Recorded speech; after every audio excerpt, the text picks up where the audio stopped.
Part 1. You'll hear a guide talking to visitors about a tourist attraction. First, you have some time to look at questions 1 to 4.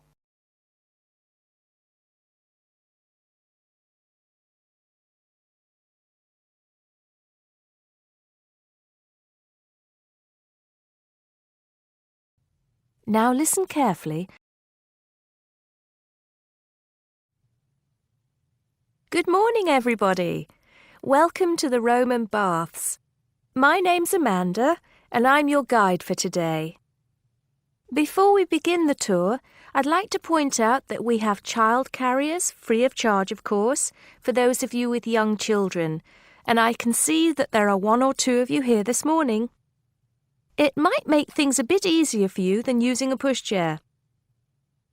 If you don't want to carry your coats and bags around with you, there is a cloakroom behind reception where they'll be quite safe. Also, should anyone want to use the bathroom, there's one here in the reception hall, opposite the ticket office, and another one by the shop where we end our tour, right by the exit. Having mentioned the shop, I should tell you that it's full of interesting things for you to remember your visit by. Posters, postcards, replicas of the Gorgon's head, the Haruspex stone, and the statues that you'll be seeing on your tour. There are also games, books and videos for children and other souvenirs. Our first stop will be the terrace, where you will get your first view of the baths. Now, the statues that line the terrace here are of Roman emperors, governors of Britain and various military leaders. These aren't from Roman times either. In fact, they were sculpted in 1894, especially for the grand opening of the baths in 1897. But what you can see from here is only a fraction of the whole Roman bath site, which stretches below ground level under the surrounding streets and squares of the town.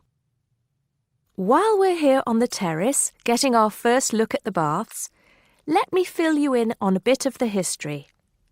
This site, with its hot springs, has long been seen as a sacred place, and the first people to build here were the Celts, and the shrine they built was dedicated to the goddess Sulis. Of course, back in those days, they had no way of explaining how hot water came to be bubbling out of the ground, so they believed it to be the work of the gods. When the Romans came, they too built a temple here and dedicated it to their goddess, Minerva. Before you hear the rest of the conversation, you have some time to look at questions 5 to 10.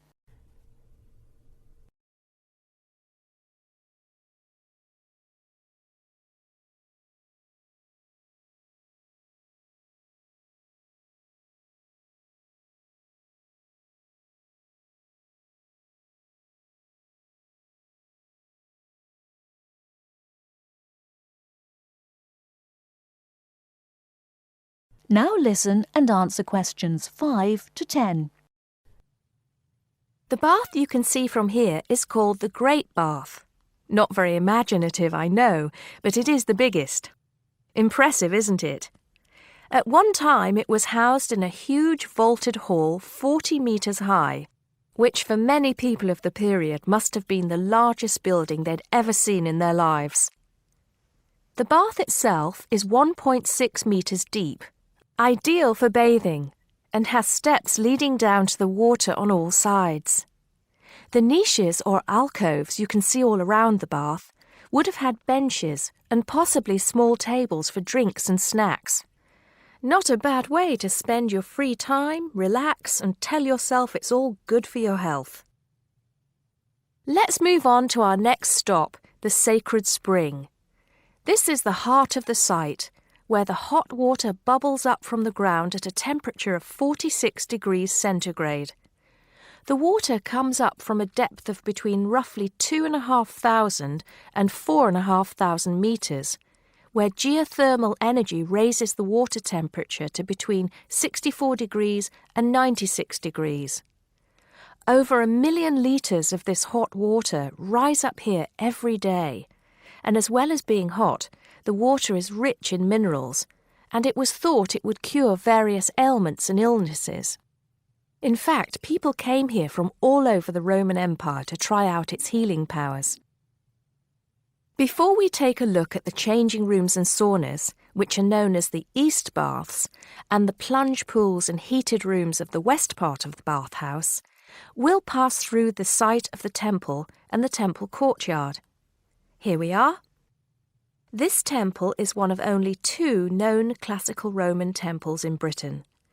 The other is the Temple of Claudius at Colchester. This temple is said to date from the late 1st century AD, being built between 60 and 70 AD. But the original temple has been knocked about and added to over the centuries, and what you can see here are just bits of the original temple. OK, shall we move on? That is the end of part 1. You now have half a minute to check your answers.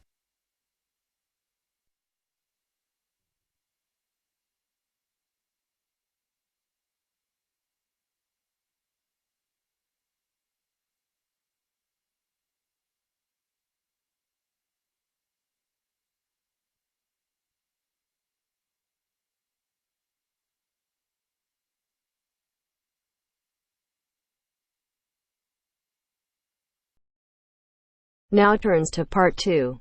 Part 2. You are going to hear a radio interview about giving up smoking. First, look at questions 11 to 13.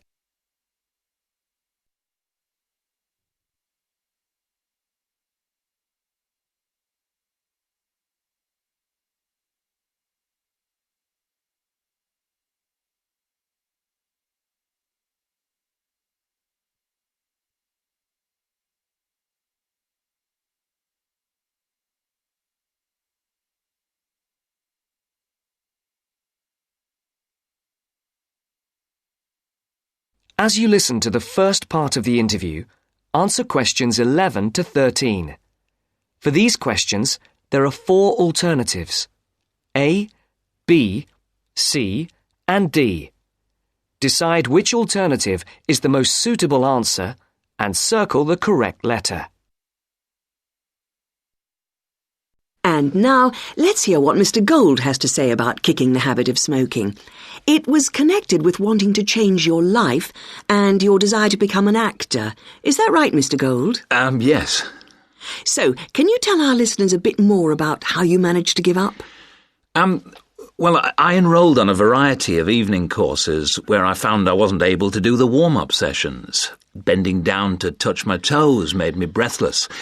Even though I hated to admit it, the problem wasn't so much my sitting around all the time, but my 15 to 20 a day smoking habit.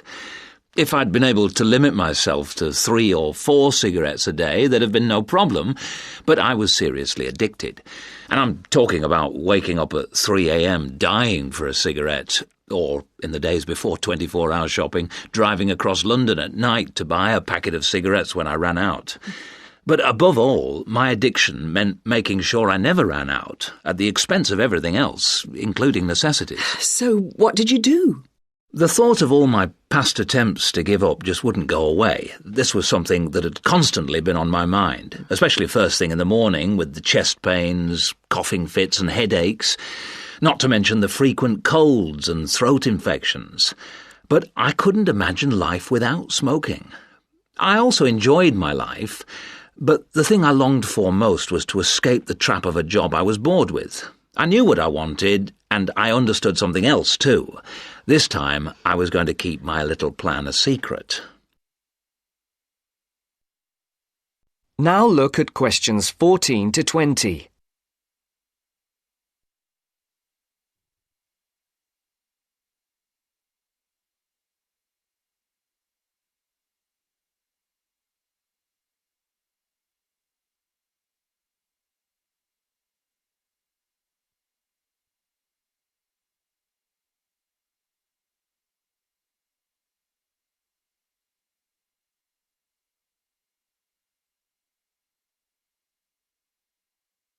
As the interview continues, complete the sentences. Write no more than 3 words for each answer. On the 1st of July, I managed to get through 24 hours without a single cigarette. The next day I got to 48 hours. Then I aimed for 100, 500, 1,000. Easy. It was my own little private game and I was winning it. If anyone mentioned they hadn't seen me smoking, I simply said I was cutting down. I had to be sure of success. Eventually, a month passed and I felt safe enough to come out. I'd lost count of the number of hours I'd gone without a cigarette. All I suffered was a couple of bad headaches, and then I was set for my most healthy year ever. Not one single cold for over 12 months. I now realise that the secret of my success was to look upon this as an exciting adventure, a way of helping me to become an actor. And because nobody knew what I was up to, I never once feared the accusation of having no willpower if I failed. With the right attitude, the whole thing turned out to be a lot easier than expected. I finally did get into much better physical shape, go to drama school, and become a professional actor. Very interesting indeed. I'm sure we all wish we had Mr. Gould's determination. Well, thank you very much, Mr. Gould. And I hope our listeners will learn from the experience you and our other guests have talked to us about today, and perhaps find their own road to success. That is the end of part 2. You now have half a minute to check your answers.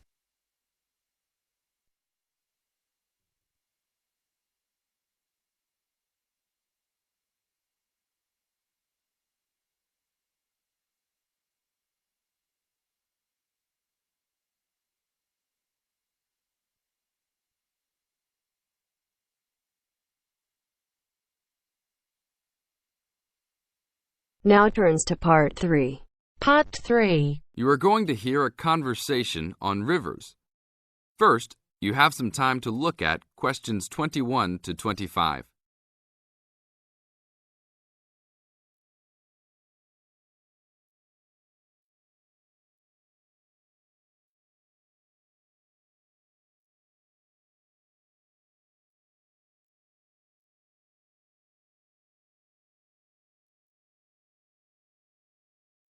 Now listen to the tape and answer the questions. Please tell me about the current state of the Amazon. We have increased deforestation, increased human population relating to deforestation, and a role of fire in the Amazon on a scale that's never been seen in history. At the same time, you can see progress in trying to counter that negative trend. How do you see this? We see this in the creation of national parks and indigenous areas, and efforts to fund sustainable development activities for locals. We see both good and the bad, and it's going to be a race to finish. I understand that you started the Minimum Critical Size of Ecosystems project. Could you tell me about it? A number of years ago, it became apparent that those practicing conservationists didn't have the scientific information available to properly design a conservation area. They didn't know how big it had to be, right? People were learning that as forests fragment, the fragments begin to shed species after they become isolated, so they end up becoming poor examples of what they had been. This relates to the size of the fragment. Do people still study this? Yes, there is a rich subfield of conservation biology that looks at the efforts of fragmentation. One of the consequences is a general policy response to set up protected areas that are fairly large, something on the order of 1,000 square kilometres.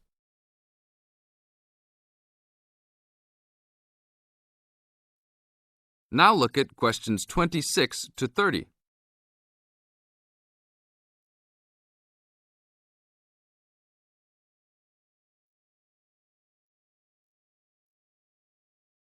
As the talk continues, answer questions 26 to 30. Can you talk a little bit more about the forest fragmentation? As habitats are destroyed, they are accompanied by habitat fragmentation. So when 50% of a forest is lost, the remaining 50% being is not one large block, but smaller pieces, which makes the conservation problem even worse than saying that 50% has been lost. And this affects not just forest, but species diversity, correct? In terms of species loss, we can't give you precise numbers about how many species are lost because of these fragmented landscapes, but we're beginning to get close to where we can make that estimation. And so one of the policy responses to all of this, beyond just trying to create large protected areas, is to try and reconnect the fragments. You've been active in many projects studying the Amazon region over the years. Can you tell us about that process of understanding the Amazon? When people first started looking at conservation priorities, there was not much information about the geography of plant and animal species. One of the first clues was an analysis done in 1969. This looked at bird species and found geographic clusters of species which occurred nowhere else. And those are priority areas for conservation. Was this when people began prioritising refuges? Yes, it was the first time that someone looked basin-wide at priorities, giving priority to so-called refugean areas. Was this when the new trend to use Geographic Information Systems, or a GIS, started? That was in 1990 after we worked out a whole set of biological and conservational priorities and produced a big map using GIS. What are some of the things that GIS does? Well, there are several advantages of using a geographic information system. First, you can continually update the system so that it's now a constantly changing picture. You can actually watch changes. Then you can include large amounts of data, including information about the vectors of development. Roads, railroads, pipelines, hydroelectric projects, etc. And finally, because it is accessible on the internet, it makes this information available to anyone who's interested. That is the end of part 3. You now have half a minute to check your answers.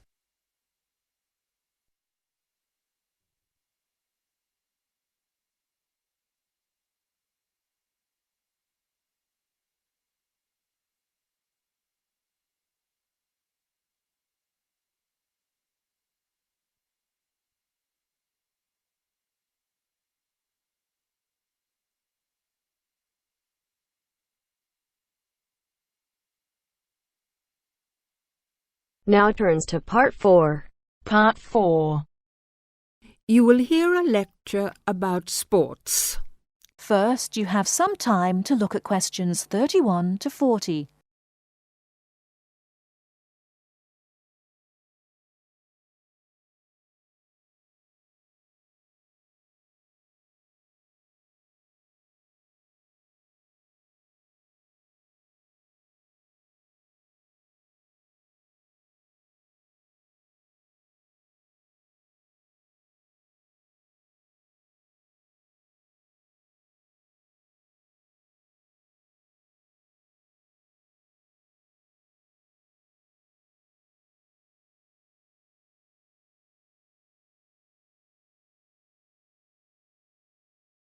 Now, listen carefully and answer questions 31 to 40. Not all people like to work, but everyone likes to play. As sports help people live happily, they help to keep people healthy and feeling good. When people are playing games, they move a lot. This is good for their health. Having fun with their friends makes them happy. So all over the world, men and women, boys and girls enjoy sports. Since long ago, adults and children have called their friends together to spend hours, even days, playing games. Sports usually take a variety of forms. Organised competitions, which draw huge crowds to cheer their favourite team to victory, athletic games, played for recreation anywhere sufficient space is found, and hunting and fishing. Most sports are seasonal, so that what is happening in sports depends on the time of the year. As sports change with the season, people often do not play the same games in winter as in summer. If you want to know what others' favourite sports are, first of all, you should find where they live. Generally speaking, people in hot areas are fond of swimming, while people in cold places love skiing or skating. In this case, surfing is believed to be an important sport in Hawaii. The Pacific Ocean sends huge waves up on the beaches, waves that are just right for surfing. Some sports, including wrestling, boxing, horse racing, etc., are called spectator sports, as the number of spectators greatly exceeds the number of players in the game. Other sports are called participant sports, drawing a crowd of onlookers only on special occasions, such as tournaments. Some sports are commercial and professional, with players who are paid for their participation and with audiences who pay admission to watch.